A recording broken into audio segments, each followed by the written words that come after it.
Πείτε μας λίγα λόγια για εσάς και την εταιρεία σας. Γεια σας, είμαι ο Γαβρίλο Μαυρέλης, είμαι αγρονόμος και τοπογράφος μηχανικός και εκπροσωπώ την εταιρεία Geospatial Enabling Technologies, την GETS. Ασχολούμαστε με το κομμάτι της γεωπληροφορικής, έχουμε ιδρυθεί το 2006, έχουμε υλοποιημένα περίπου 600 έργα στην Ελλάδα και σε 9 χώρες του εξωτερικού και αυτό που έχουμε σαν αποστολή μας είναι η μεγιστοποίηση της προστιθέμενης αξίας που έχουν τα γεωχωρικά δεδομένα για τον πελάτη συνεργάτη μας. Οι λύσεις που παράγετε εσείς που σχετίζονται με τα γεωχωρικά δεδομένα, όπως είπατε, είναι κομβικής σημασίας για τον τομέα των Smart Cities και των Smart Islands.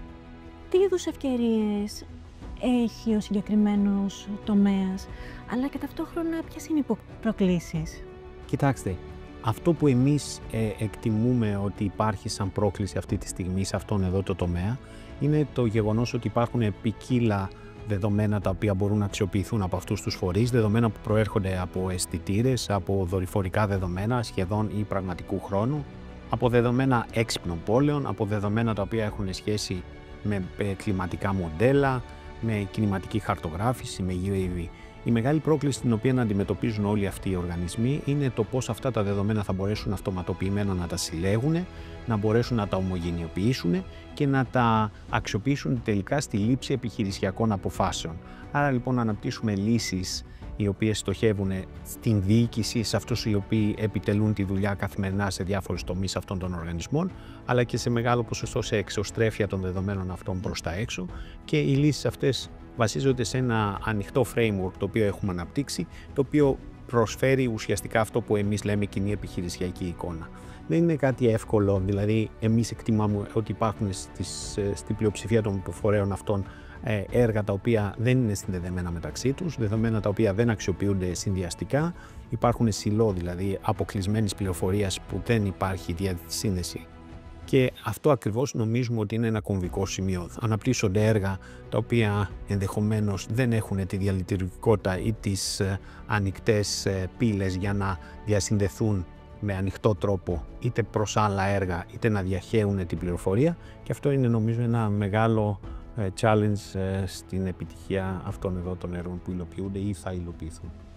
Για τις προκλήσεις που αναφέρατε, πόσο σημαντική είναι η δύναμη της συνεργασίας για την αντιμετώπιση τους, και ειδικά η συνεργασία όπως αναπτύσσεται μέσα από τα οικοσυστήματα όπως το Pleiades Innovation Cluster, και πώς η συνεργασία αυτή βοηθά στη δικιά σας ανάπτυξη?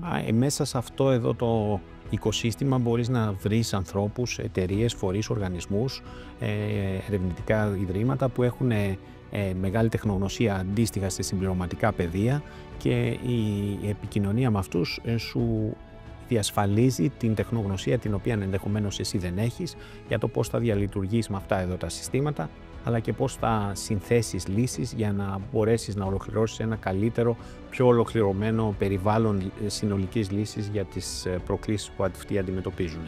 Άρα λοιπόν, πέρα από αυτό εδώ το κομμάτι αμιγώς των έργων, υπάρχουν και ερευνητικές προκλήσεις τις οποίες από κοινού μπορούμε να κυνηγήσουμε, βάζοντας ο καθένας το μέρος της τεχνογνωσίας στο οποίο είναι καλός, και μέσα από αυτήν εδώ τη διαδικασία, δηλαδή από πραγματικά έργα και από ερευνητικά έργα, πραγματικά μπορεί να προκύψουν νέες υπηρεσίες και προϊόντα που είναι απαραίτητα και για μας αλλά και για τον συνεργάτη μέσα από αυτό εδώ το κλάστερ.